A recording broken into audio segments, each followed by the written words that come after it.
বৈশাখী উৎসব ঘিরে মুখরিত পাহাড়ি জনপদ, ক্ষুদ্র নৃগোষ্ঠী, তরুণ তরুণী ও কিশোর কিশোরীদের পাশাপাশি ভিড় জমিয়েছে পর্যটকরাও। এ বিষয়ে আরও জানাতে বান্দরবান থেকে যুক্ত হচ্ছেন সহকর্মী বাটিং মারমা। মারমা, উৎসবের আজ কি কি আনুষ্ঠানিকতা রয়েছে, বিস্তারিত জানাবেন।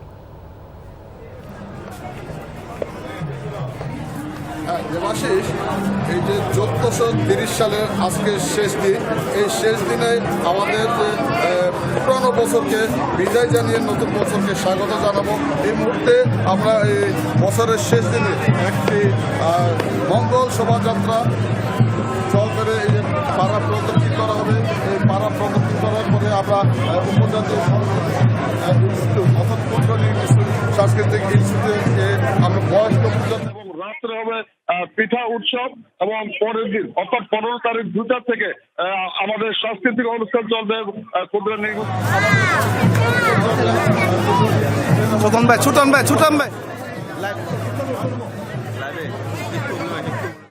মধ্যে সবচেয়ে একটি বড় জাঁকজমকপূর্ণ একটি বিষয় এই অনুষ্ঠান। এই মুহূর্তে আমরা র্যালিতে অংশগ্রহণ করার জন্য এখানে অলরেডি চলে এসছেন যে পার্বত্য চট্টগ্রাম বিষয়ক মন্ত্রণালয়ের স্থায়ী কমিটির সভাপতি বীর বাহাদুর সিং এমপি এবং জেলা প্রশাসক সহ সরকারি ঊর্ধ্বতন কর্মকর্তা অনেকেই চলে আসছেন। আমরা আর একটু পরে হয়তো এই আমাদের র্যালিটি সুন্দরভাবে সুশৃঙ্খলভাবে র্যালিটি গোটা বান্দরবান শহর প্রদক্ষিণ করে আমরা চলে যাব সেই ক্ষুদ্র নৃগোষ্ঠী সাংস্কৃতিক ইনস্টিটিউটে। আর ওখানে হবে আমাদের বয়স্কদের অর্থাৎ ক্ষুদ্র নৃগোষ্ঠী সম্প্রদায়ের যারা সবচেয়ে বয়স্ক তাদের একটা পূজা হবে। এই পূজার পরে আগামীকাল আবার বুদ্ধ স্নান, তারপরে আপনার 15 তারিখ পিঠা উৎসব সহ আমরা বিভিন্ন কিছু চালাবো।